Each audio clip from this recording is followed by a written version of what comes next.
días, muy buenas tardes o muy buenas noches. Bienvenidos a un episodio más de Team Big. Le habla Alan Loría y hoy estoy sumamente feliz, pero sumamente feliz de que tenemos un invitado, como siempre, especial, y vamos a conversar también de un libro maravilloso.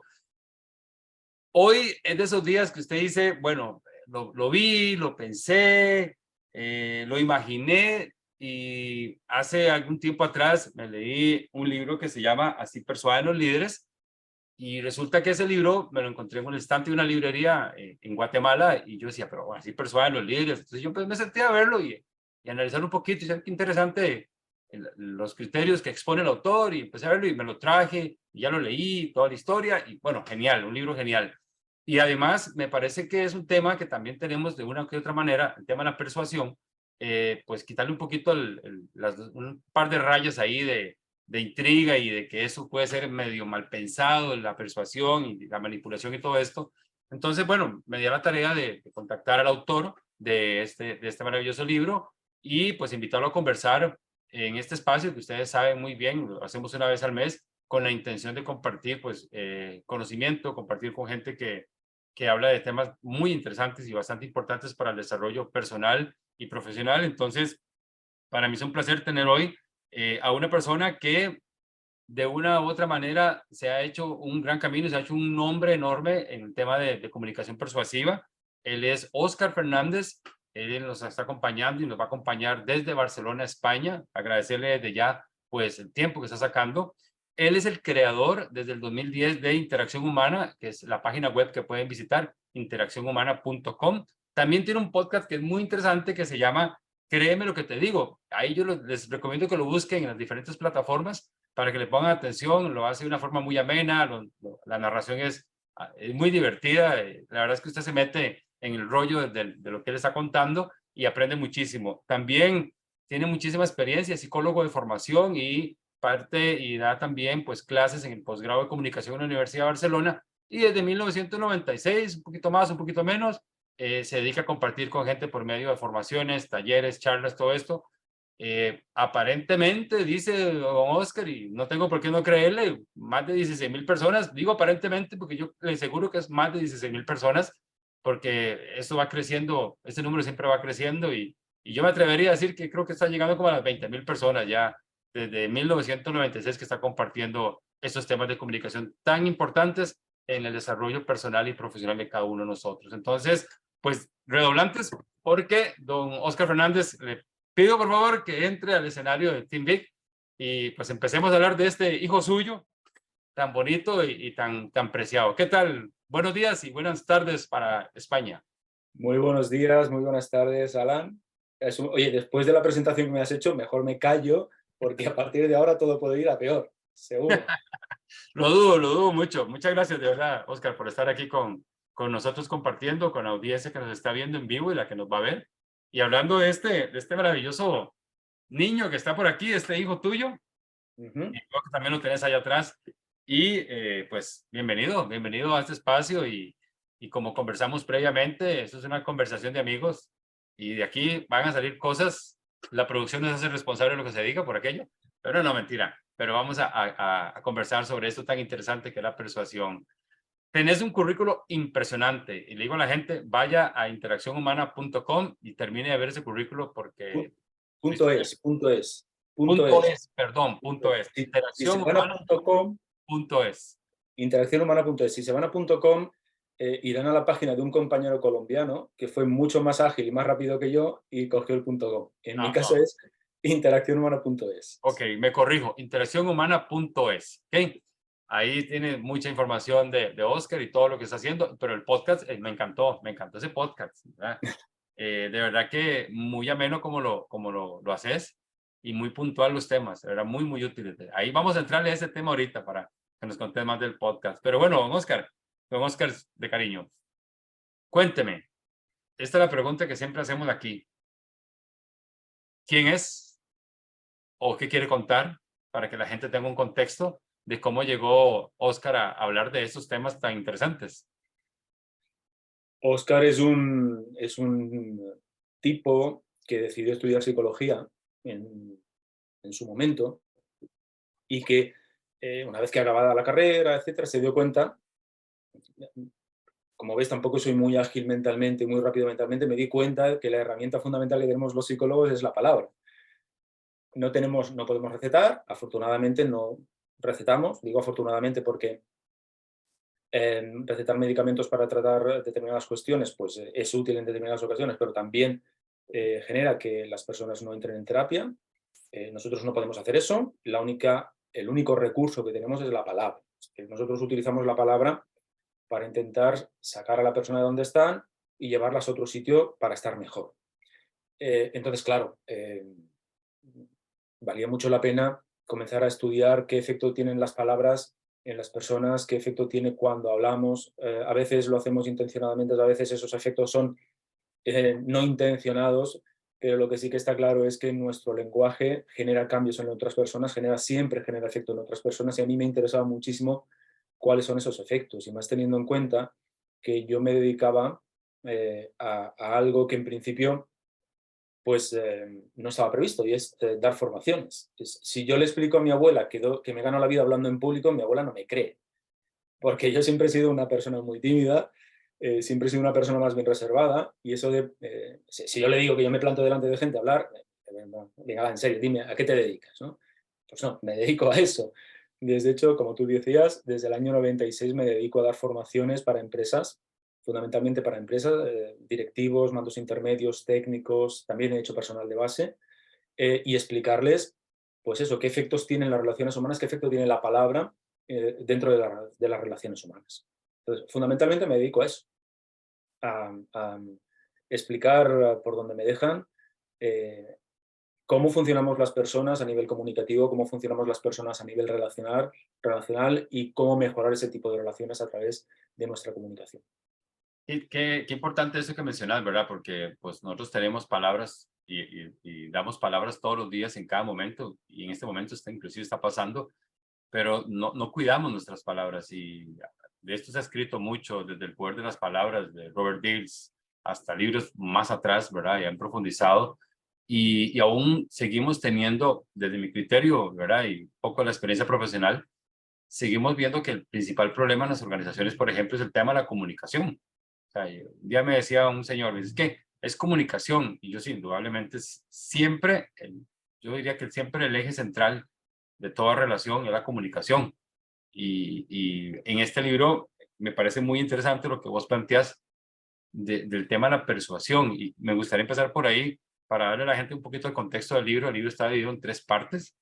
Es como siempre, los libros de la editorial Libros de Cabecera son libros muy prácticos, son libros al grano, no se va por la rama, ni echa mucha paja, ni mucho cuento, y son muy funcionales. Entonces, la mayoría de ellos están compuestos en tres partes, y la primera parte de este libro es situando términos, que me parece muy sensato iniciar por ahí, porque a veces la gente malinterpreta la palabra persuasión o manipulación con algo tal vez no muy positivo. Me gustaría escuchar un poquito lo que vos compartís en el libro sobre esos términos. Es cierto, el concepto de persuasión tiene mala prensa. Ajá.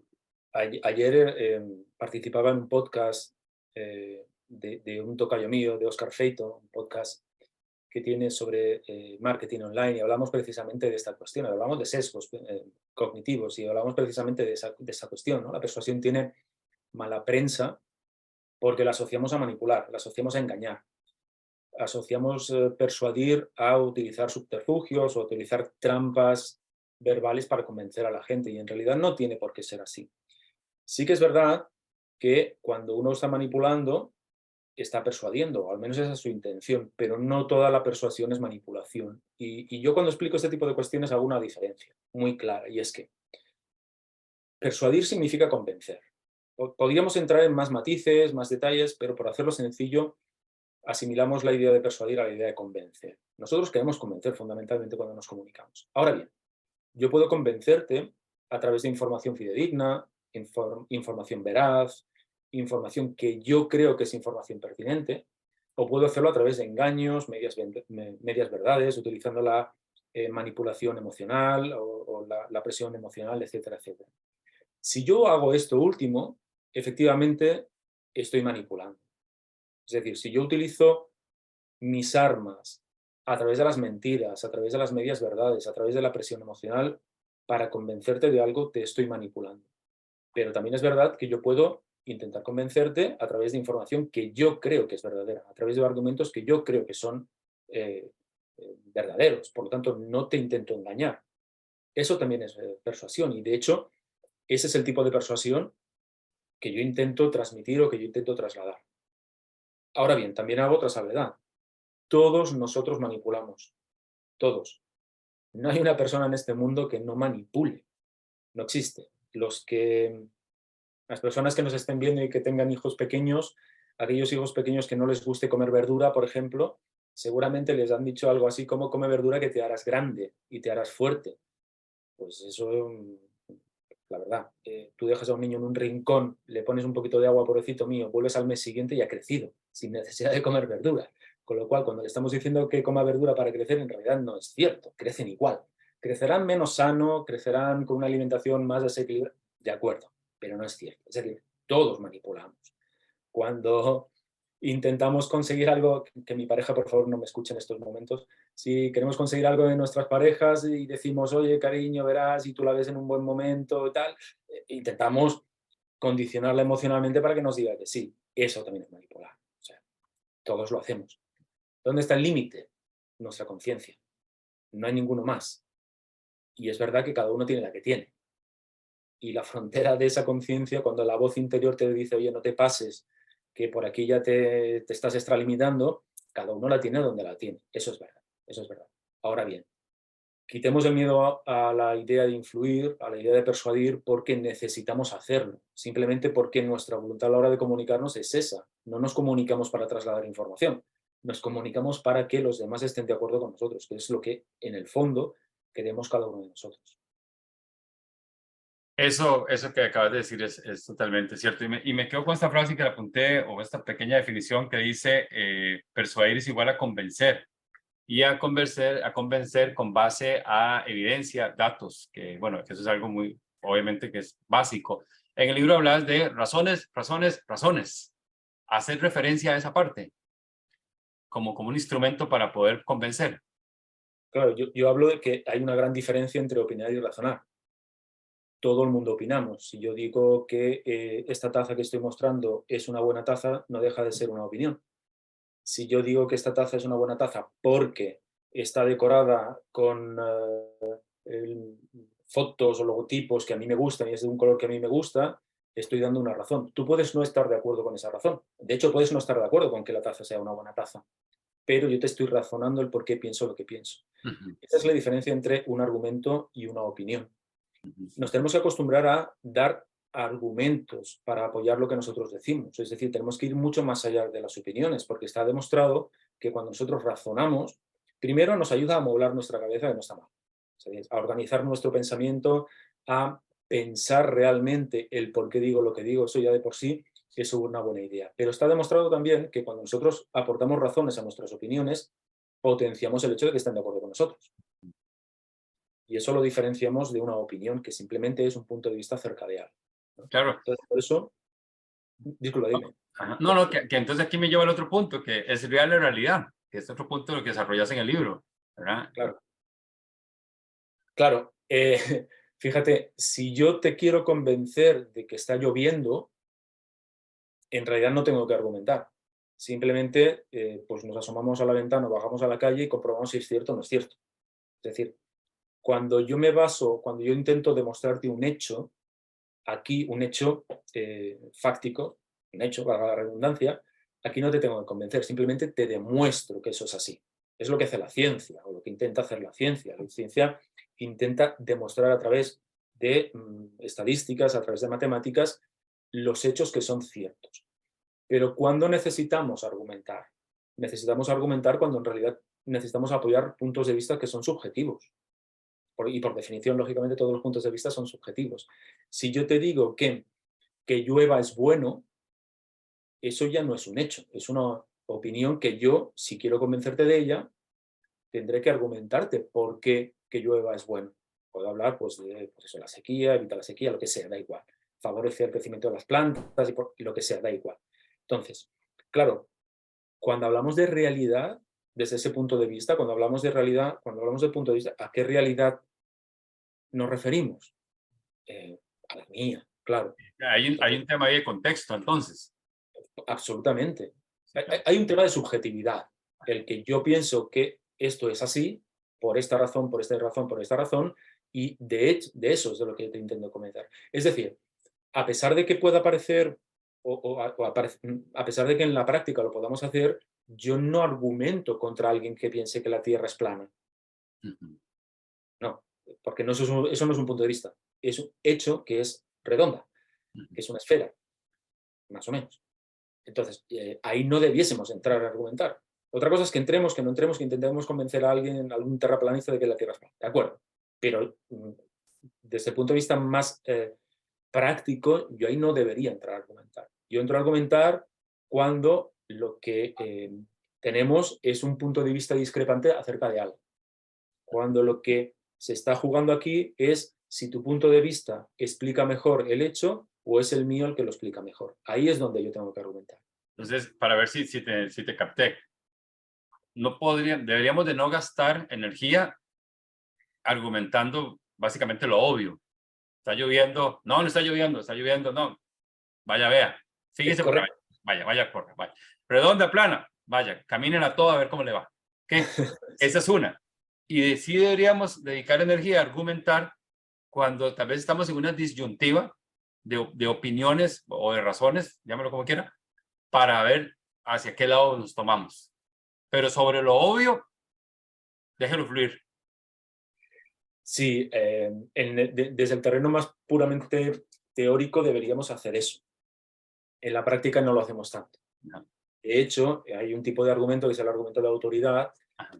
que precisamente se basa en que fulanito o fulanita, que es un experto en determinado tema, dice que esto es verdad, por lo tanto esto tiene que ser verdad. Entonces es un Que argumento termina siendo la de falacia, una falacia también. autoridad, claro, la falacia de autoridad, pero es que hay veces que utilizamos el argumento de autoridad sin que sea una falacia. Ajá. Es decir, si yo me baso en que hay estudios de la Universidad de Princeton que dicen que no sé qué, no sé qué, y el hecho es cierto, ahí no estoy utilizando una falacia, y estoy diciendo que lo que reporta ese estudio en concreto, las conclusiones de ese estudio, dicen tal cosa, dicen eso. Entonces, en ese caso no sé qué. Qué interesante esto, Oscar, porque me das pie para dar un ejemplo típico en las conferencias, y me imagino que vos lo has visto, cuando algún conferencista, él o ella, se para frente a un escenario y dice, según el último estudio de la Universidad de Stanford, bla, bla, bla, bla, bla, bla, bla, y usted se queda como audiencia y usted dice, ok, ¿y dónde está la fuente? O sea, dame el enlace, dame datos, dame la fecha del estudio. O sea, porque a veces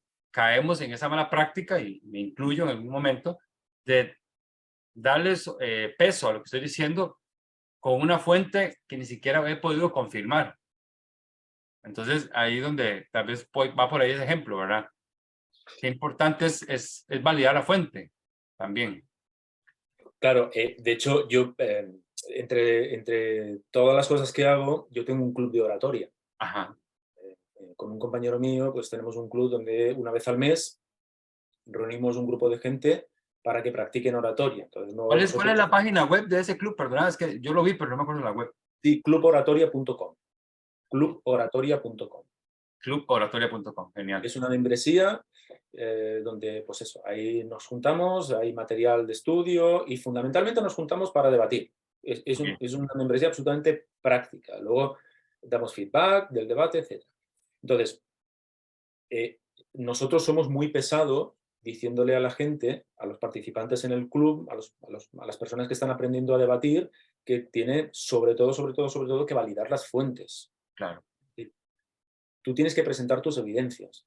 Esto que digo es así porque tal, y además este tal te lo demuestro de esta manera, con esta fuente, ¿no? Ujú. Y al contrario, le decimos al otro equipo que diga, bueno, si alguien dice algo como lo que tú has mencionado, según los estudios de la universidad de no sé qué, pídele la fuente. Ujú. Bueno, ¿qué estudio en concreto? ¿Qué dices estudio? ¿Tienes esa? En la práctica, esto no lo solemos hacer. Ujú. De hecho, no es muy práctico hacerlo para ser estrictos, porque en una dialéctica de tú a tú, en un debate universitario, pues eso sí que pasa. En un ejercicio como el que nosotros hacemos en el club de oratoria, sí.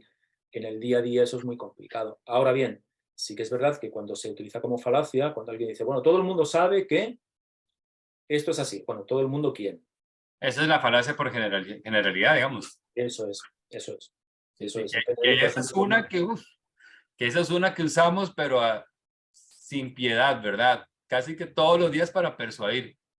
correcto. En pareja se da mucho porque yo, igual que no me escuche mi esposa, ¿verdad? Pero en pareja se da mucho y dice, es que usted nunca, es que siempre, ¿verdad? Y uno, pero acá, acordate hace tanto, ¿verdad? No, no me acuerdo, es que usted nunca. Entonces, qué interesante, ¿verdad? Porque podemos empezar a caer en unas malas prácticas, o estamos haciendo unas malas prácticas, con el fin de persuadir, pero de una manera que tal vez no sea la correcta. Bueno, al final, cuando aprendes este tipo de cuestiones, yo siempre digo que ganas dos cosas. Ganas capacidad de razonamiento y también ganas la habilidad para detectar cuando el argumento de la otra parte es débil. Ujú, ujú. Ahora bien, que tú detectes que el argumento de la otra parte es débil, no necesariamente significa que se lo lances a la cara, que le digas, oye, mira, este argumento es tal cosa, sobre todo con las parejas. Mucho No, cuidado con eso, eso es una porque autobomba para uno mismo. Cuidado con eso. correcto. A no ser que el sofá de tu casa sea cómodo para dormir, Recuerde que hay una mejor. sola cama. Correcto. Mejor que no lo utilices. Pero fuera de la broma, es verdad que hay veces que uno de los peligros de aprender a argumentar es identificar el argumento débil de la otra parte, pero no saber cómo decirlo y ganarte un enemigo. Y hay que entender que la gracia de todo esto que estamos haciendo es encontrar acuerdos, no es buscarte enemigos. Con lo cual, ¿cómo le dices a alguien que está errado en su planteamiento es tan importante como saber argumentar el tuyo? Tan importante, porque, insisto, al final lo que queremos es llegar a un acuerdo, no es pelearnos, no es enfadarnos, que es, por otra parte, parece ser que es lo que más hacemos cuando discutimos, ¿no? No se trata de eso. Totalmente, totalmente. La segunda parte del libro, que ya entra un poquito más en materia, dando el contexto sobre la persuasión y el liderazgo, lo pusiste como el papel del liderazgo, en el papel de la persuasión en el liderazgo, ¿verdad?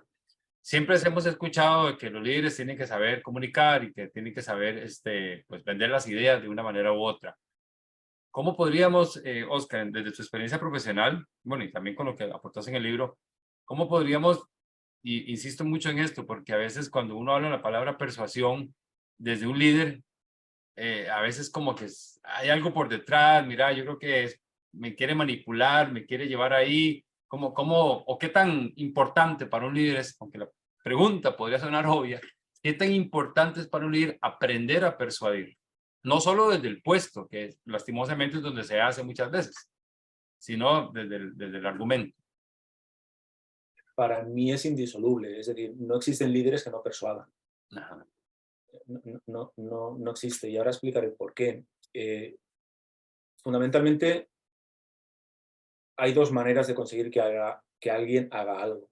Que alguien haga lo que nosotros queremos. Es obligarle, es decir, usando el poder, usando la fuerza.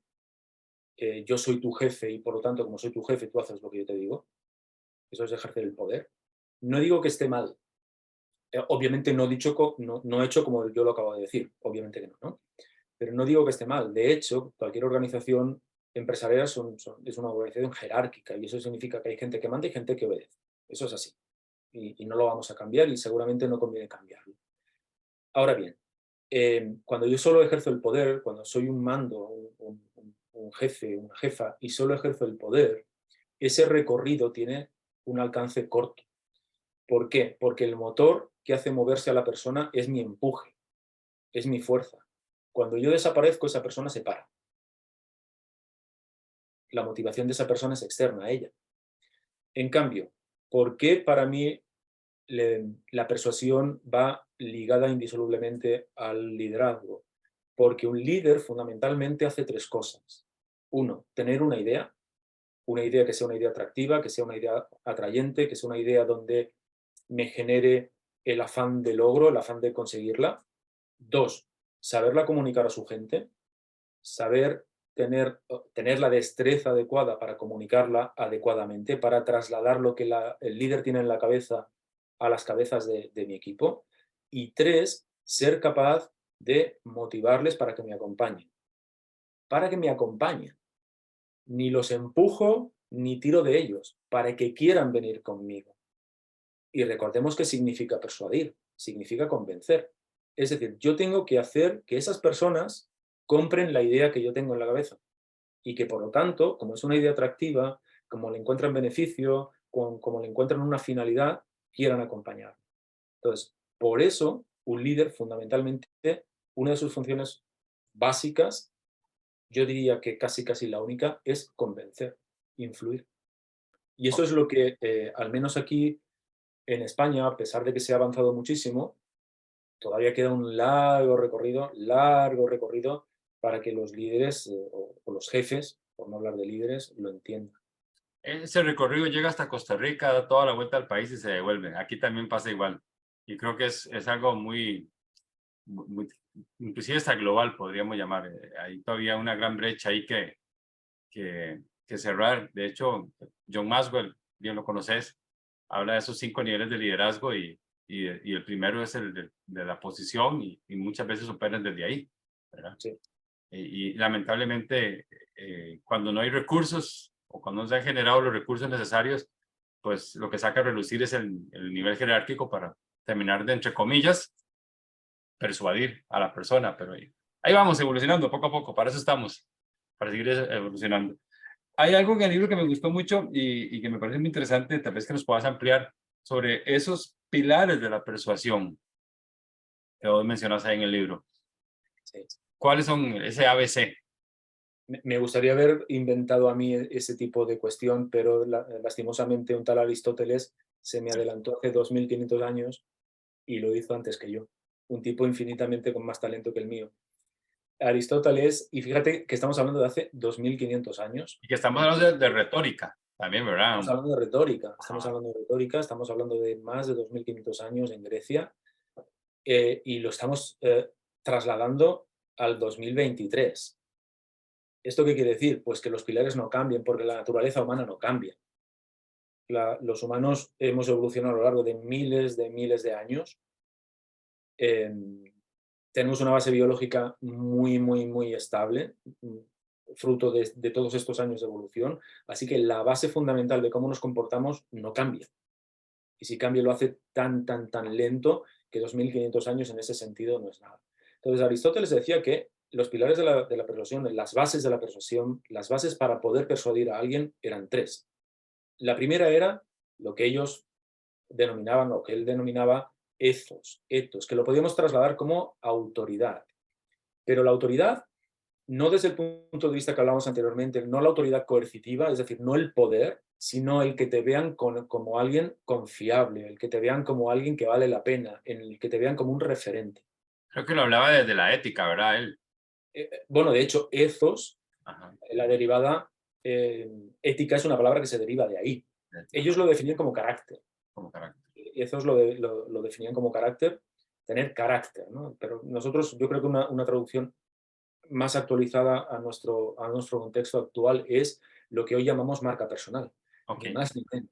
Ni Ni más más ni ni menos. menos. Sí, porque hasta la palabra carácter a veces tenemos una connotación de, la confundimos con temperamento.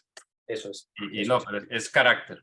El primero es carácter, Es prestigio, prestigio.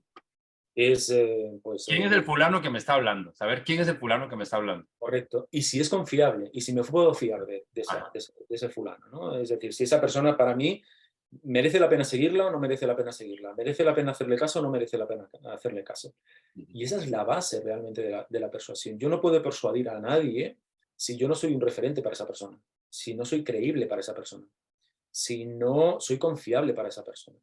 Si yo digo hoy que las cosas son de una manera y resulta que cuando llega la hora de la verdad hago otra cosa diferente, ¿cómo vas a confiar en mí? Y estoy pensando en los líderes, estoy pensando en los jefes otra vez. Eh, a mí me da la sensación, y no sé cuál es tu impresión, que durante todos estos años hemos logrado que los líderes, los jefes, hablen más de estrategias de liderazgo o de teoría de liderazgo que de liderazgo en sí. Es decir, es más fácil que te nombren pues el liderazgo situacional para entendernos y que sepan qué es el liderazgo situacional, que no que lo sepan llevar a la práctica. Sí, sí, sí. No sé si tu Hay sensación es la hay una frase que un día de estos, ahí en el Twitter yo coloqué que dice así, más o menos dice, lo que dices es la mitad de lo que realmente tenés que, lo que dices es la mitad, la ejecución es la otra parte. Correcto. Entonces, eso pasa con los líderes. O sea, la teoría cualquiera se la recita. Y allá atrás hay un montón de teoría. Atrás tuyo hay un montón de teoría. Pero de ahí a ejecutar, que esa es la parte que realmente estamos debiendo. La ejecución en temas de liderazgo. Y bueno, y aquí entraríamos en otra área, pero es interesantísimo que esa ejecución se ve, digamos, cortada por la necesidad inmediata que tenemos de resultados o una cultura enorme de inmediatez o una falta de claridad en objetivos. Entonces, a la gente le echa la culpa al ambiente buca, pero al final el buca lo hacemos nosotros. Entonces, es interesante. Ya es una parte más filosófica, Oscar. Vas a abrir el portón a filosofar y No, pero fíjate, Alan, cuando hablamos de ambiente buca, yo me río porque realmente a partir de la Segunda Guerra Mundial, a partir de los años 50 del siglo pasado, vivimos en la etapa de la humanidad más estable de la historia. Vete a la Revolución Francesa y háblales de entorno buca. Vete a la Edad Media y háblales de entorno buca. Bueno, vale, de acuerdo. Las cosas a lo mejor no son tan van a estables. decir, ustedes no saben lo que es buca. Claro, claro, Sí, claro, sí, claro. sí, Entonces, claro. no, no, no. Hay que entender, cuando hablamos de persuasión hay que entender, y específicamente de eso, hay que entender una cosa. Y es que la gente nos juzga por lo que hacemos, no por lo que decimos. Entonces, si existe incongruencia entre lo que decimos y lo que hacemos, se van a fiar muchísimo más de lo que hacemos que de lo que decimos. Y hay que entender que si yo no logro generar una imagen de confiabilidad, si yo no logro, por ejemplo, desde el punto de vista empresarial, si yo soy un líder que no toma decisiones, no soy líder. Si yo soy un líder que cuando realmente la cosa se pone difícil, me paralizo y no digo, oye, vamos por allá, no soy líder, no van a confiar en mí. La gente podemos tolerar una equivocación a la hora de tomar una decisión. Lo que nos hace desconfiar más de nuestro líder es que no tome decisiones, por ejemplo, ¿no? O que no sepa de qué estamos hablando.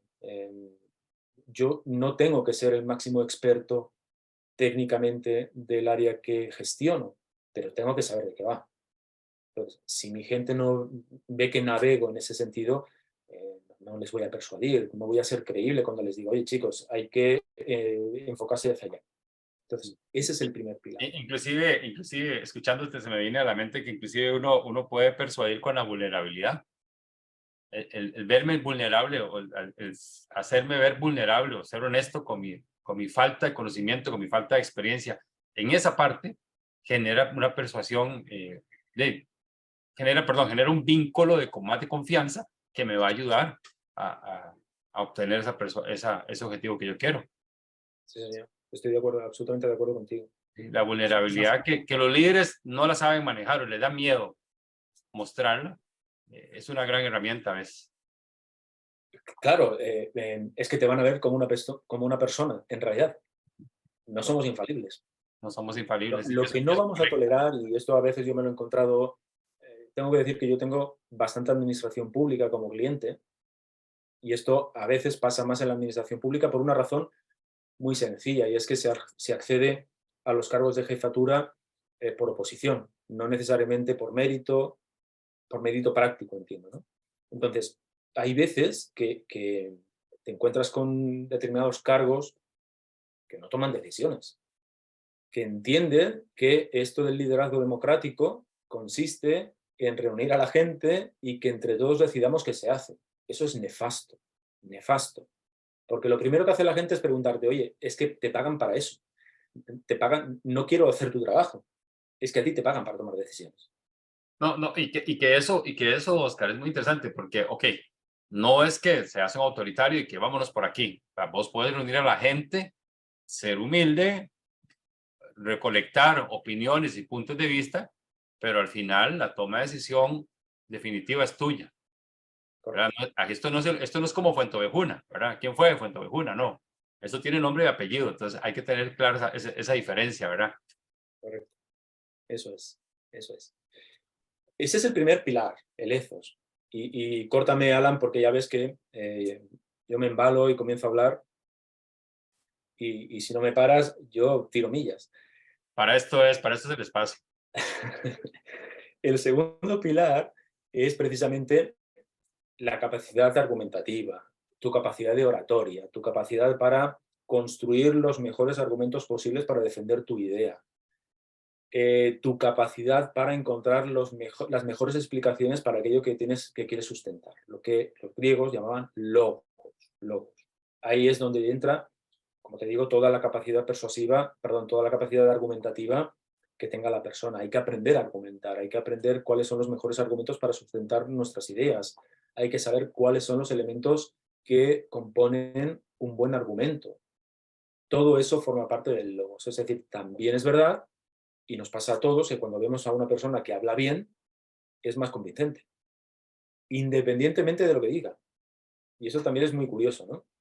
Obviamente, si luego analizamos lo que dice, pues estaremos más o menos de acuerdo. Pero el simple hecho de escuchar a alguien, de ver a alguien que sabe argumentar, ya de por sí hace que esa persona parezca más convincente, parezca más profesional, parezca todo eso, ¿no? Entonces, hay que aprender a argumentar.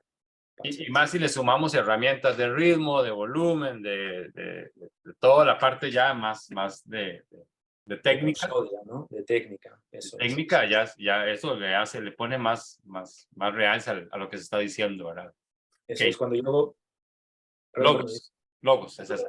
sí, sí. Cuando yo hago cursos de hablar en público, enfoco mucho la cuestión desde ese punto de vista, ¿no? No sé qué pasa en Costa Rica. Mi opinión es que en Hispanoamérica, en Latinoamérica, se habla mejor español que en España, en general. Nosotros aquí hemos perdido... Primero que se nos escucha muy rudos. No sé si esa es la sensación que tenéis vosotros, pero cuando yo he hablado con algunos hermanos latinoamericanos me lo han dicho, ¿no? Sonamos los españoles, sonamos así como muy, muy consistente, muy ruido. Como golpeadito. Como el pom, pom, pom, pom, ¿no? Ustedes son más musicales, más melódicos, etcétera, pero además han conservado, utilizan un mejor castellano, un mejor español que lo que solemos nosotros utilizar aquí. Hemos perdido cierta riqueza de vocabulario.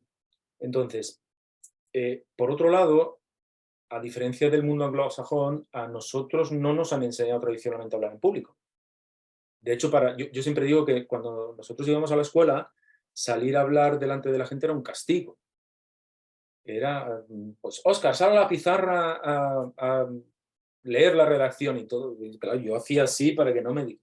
Era un castigo. Tenemos una vergüenza grande a la hora de exponernos ante los demás. Y eso hace que cuando de adultos tenemos que profesionalmente hablar en público, lo hagamos muy mal. En general lo hacemos bastante mal. Y ves gente que pues se atropella, que no le salen las palabras, que es hierática, que no modula, que corre tanto que no se le entiende porque lo que quiere es acabar rápidamente. Entonces, yo doy mucho peso, cuando hago los cursos de hablar en público, doy mucho peso a la pausa, la estructura, la entonación, la modulación, porque es importante para persuadir. Cuando nosotros vemos a alguien, insisto, que sabe hablar en público, por el efecto halo, catalogamos a esa persona como mejor profesional, como más capaz, etc. Con lo cual, vale mucho la pena aprender este tipo de cuestiones y hacerlo bien. Eso...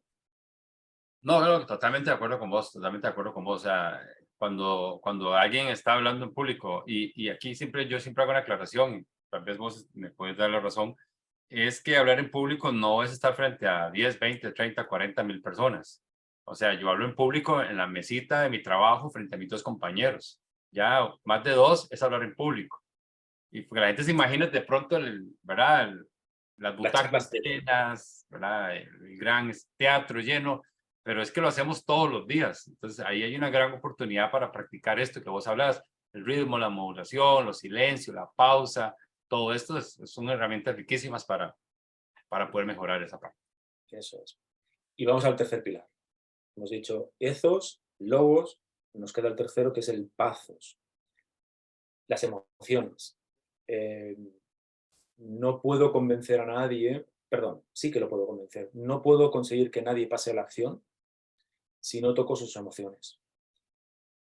Y esto a veces no se entiende demasiado bien, ¿no? A veces se entiende y digo, bueno, pero si tú logras que alguien te dé la razón, eso ya servirá para que haga lo que tú quieres.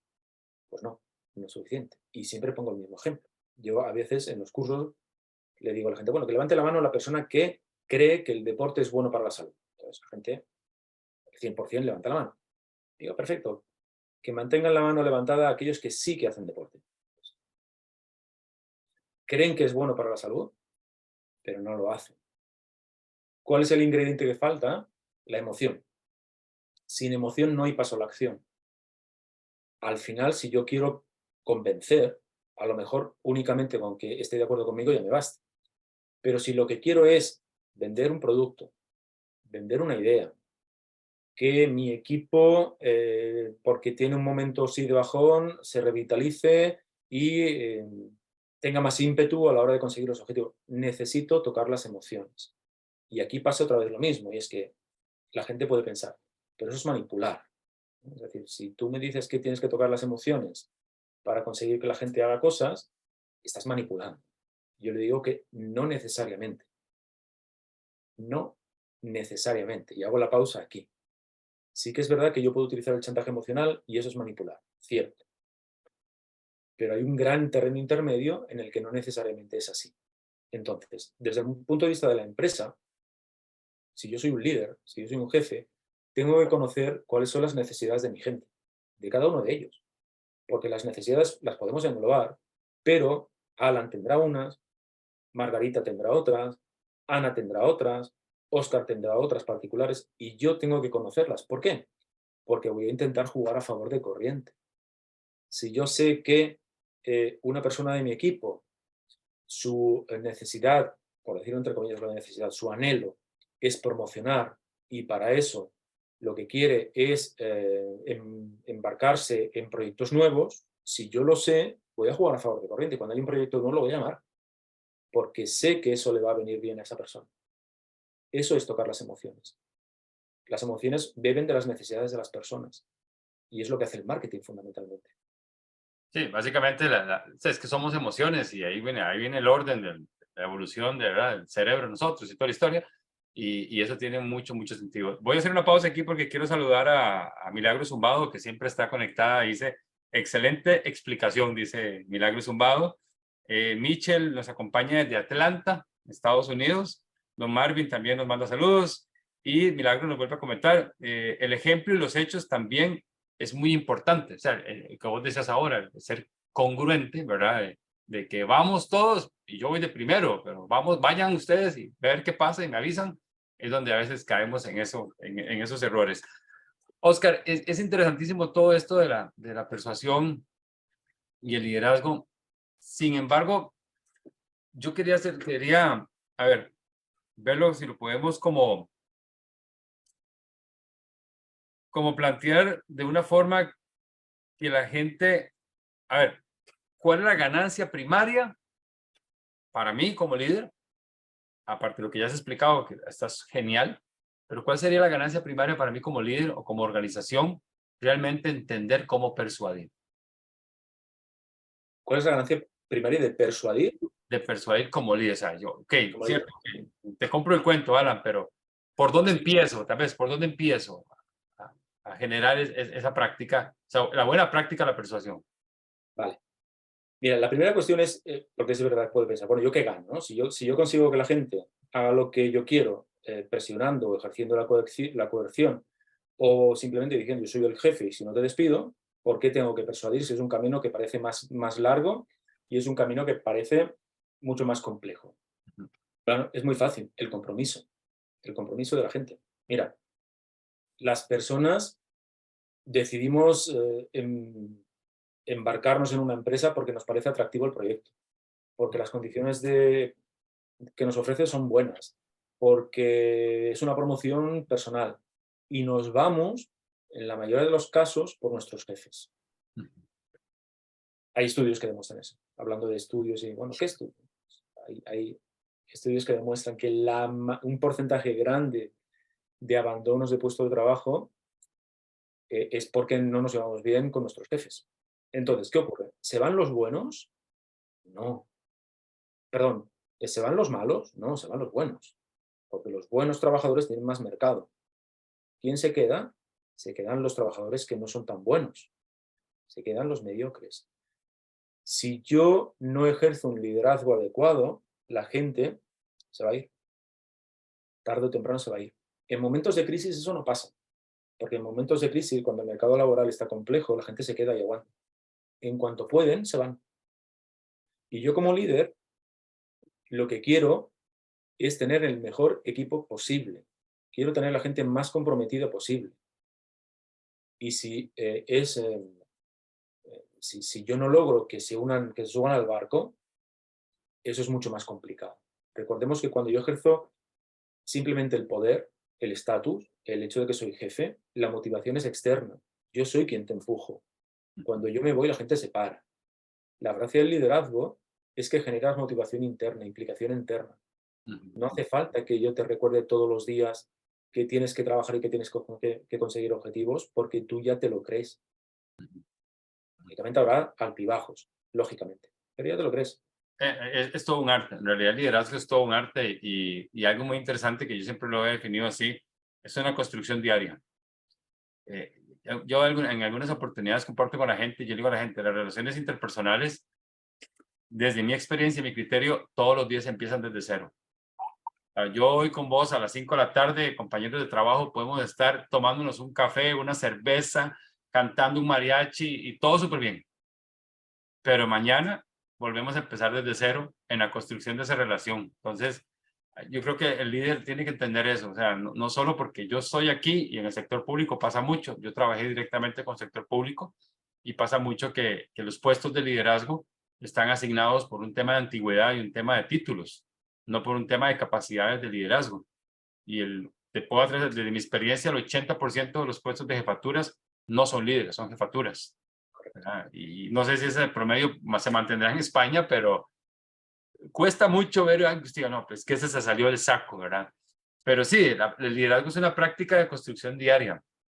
Y volviendo al inicio de esta conversación, la importancia de las palabras y de la inteligencia lingüística, podemos llamarlo así, ¿verdad? Para poder escoger esas palabras es fundamental, no solo para persuadir como un arte, sino para realmente lograr tocar ese pathos que vos hablabas, esas emociones, que ese es el fuego que enciende cualquier acción. Y creo que por ahí va el cuento mejor contado que si nos vamos desde la autoridad. Totalmente de acuerdo con vos. Absolutamente de Totalmente. acuerdo. Y estoy muy de acuerdo contigo en lo que dices que es una cuestión diaria, es una cuestión diaria, entre otras cosas porque las personas no somos estables a lo largo del tiempo. Las necesidades más o menos sí que son estables, pero los momentos fluctúan. Entonces yo tengo que tener como líder la suficiente habilidad para saber surfear en los diferentes estados de mi equipo, de cada una de las personas de mi equipo. Entonces yo siempre le digo eh, algo muy claro a los líderes: mientras más inviertas en conocimiento humano, mejor te va a ir como líder. La técnica la aprenden rápido. Todos los líderes, incluso sector público, sector privado, no hay diferencia. Técnicamente están muy bien preparados. El conocimiento de cómo funcionamos las personas, no. Sí, sí, Y ese conocimiento casi nunca se acaba. Con lo sí. cual, la mejor inversión, mientras más conozcas cuáles son las dinámicas personales, cómo funcionamos las personas, mientras más sepas leer los estados, lo que te está diciendo la persona sin decírtelo, mejor te va a ir como líder. Y hay una grandísima diferencia entre los buenos líderes, que son escasos, y el resto del mundo. Yo siempre, igual en temas de comunicación, siempre digo a la gente, el rapport, el saber escuchar, todas esas herramientas, eso lo aprenden, eso, la teoría se la pueden leer y lo podemos practicar toda una semana en un team building, en un taller, y eso lo van a hacer. Pero lo que simplemente va a partir siempre del puro interés de cada uno de nosotros es la real intención de conocer a las personas con las que trabajamos. O sea, el que me llegue a importar la gente con la que estoy, en ese vínculo emocional, sin que esto me distancie de mis responsabilidades. Pero ahí es donde, en lugar de sentarme en una mesa de café a llenarme de chismes, es realmente aprender a escuchar y aprender a conectar con la gente y a entender que si Oscar tiene a su hijo Matías de 2 años, saber que ahí hay una gran oportunidad para conectar y empezar a leer ahí. Después vendrá el resto. El resto son como, a ver, te lo pongo así, esto es como en Navidad. Busque un buen árbol para que las bolitas que guindan brillen. Sin un buen árbol, por más bolitas que le guinde, el árbol no van a brillar. Creo que Yo por ahí tengo, va. Te compro la metáfora. Sí. Don Oscar, de cariño, como siempre, ¿verdad? Estamos llegando casi que al final, es que estoy viendo dónde está, por aquí está la hora. Estamos llegando casi al cierre de esto. A ver, alguien que quiera aprender a persuadir, además de Así persuaden los líderes, de Oscar Fernández, el 1, 2, 3, ¿qué es? O el 1 que puede aplicar en los próximos 7 días. Que escuche el podcast. Muy bien, muy bien. Que se suscriba a mi newsletter, ahí va a aprender bastante. Yo creo que cuando hablamos de argumentar y cuando hablamos de persuadir, sí que es necesario una primera base teórica. Entonces yo les recomiendo que lean. Ajá. Que lean. Por favor, que no se vayan a Aristóteles. Porque va a durar No de 10 entrada, minutos. no de entrada.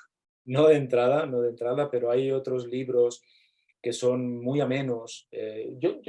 Si me permites, yo tengo... Sí, mira, claro. aprovecho que tengo la librería aquí detrás y que tengo las flores. Qué interesante. A mí me encanta. Eso es parecido a este. Es muy parecido a ese que tienes tú ahí. Ese es un librazo, es un librazo.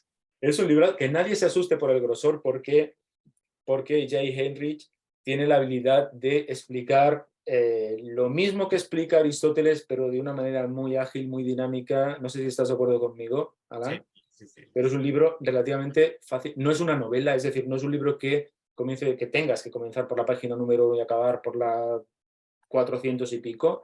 Te lo puedes ir poco a poco. picoteando. De hecho, es un libro de consulta. Y yo comenzaría, sinceramente, por aquí. Yo sé que esto puede asustar, ¿eh? El grosor del libro puede asustar. No, que nadie lo tome como...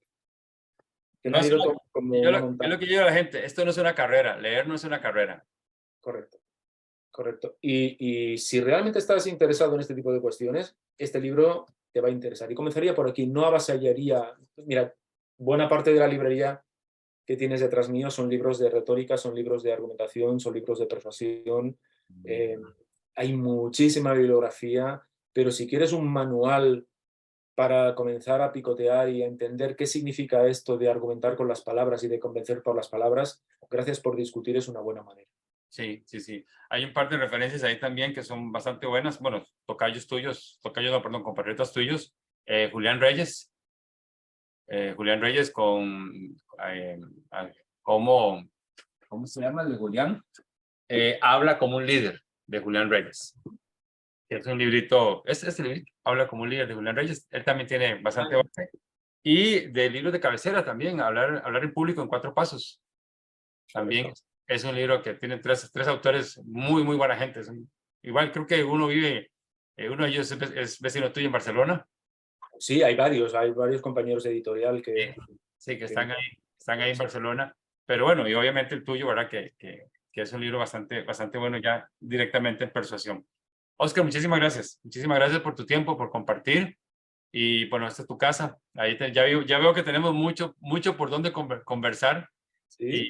Y va a estar bien interesante el día que nos podamos tomar un café allá en tu querida Barcelona, porque va a estar bueno eso. Vamos a tener que coordinarlo, ¿verdad que sí? Muchísimas gracias. Para mí ha sido un auténtico placer, me lo he pasado muy bien, ha sido muy amena la charla y hasta cuando quieras. Listo. Recuerden, Oscar Fernández lo pueden buscar en interaccionhumana.es, de España, ¿verdad? .es. Entonces ahí pueden buscar pues más detalle de él. De verdad, les aseguro que el podcast que tiene, que se llame, ¿cómo se llama el podcast? Créeme lo que te digo. Créeme lo que te digo, es muy ameno, es bastante información.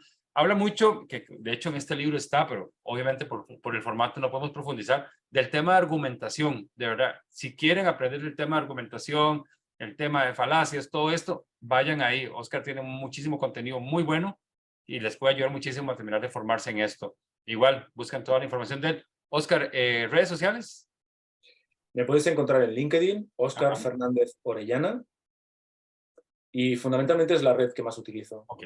Tengo perfil en Twitter, tengo perfil en Instagram, pero buena parte del contenido lo vuelco en LinkedIn, así que yo encantadísimo de conectar con todas las personas que quieran estar en contacto conmigo. Será un placer. Perfecto, sí, y súper accesible, cero rockstar, es muy ameno para conversar. Entonces, bueno, ahí están, Oscar Fernández Lo pueden buscar ahí en LinkedIn o bien en interaccionhumana.es. Muchísimas gracias a todas y a todos por estar conectados esta mañana, tarde, noche en España, en este Think Big del mes de enero, perdón. Y para el 15 de febrero, les dejo de una vez el anuncio, Tutti Furlan nos acompaña desde Guatemala. Igual, muchos de ustedes conocen a Tutti, es una maravillosa persona. Buscarla ahí, Oscar, es increíble, Tutti Furlan. Hablando mucho del tema, también es psicóloga, es colega tuya. Y tiene dos libros muy lindos. Entonces, esto va a ser para el 15 de febrero, 6 de la tarde, hora Centroamérica. Cuídense mucho, que pasen un excelente día y nos vemos. Chao. Chao.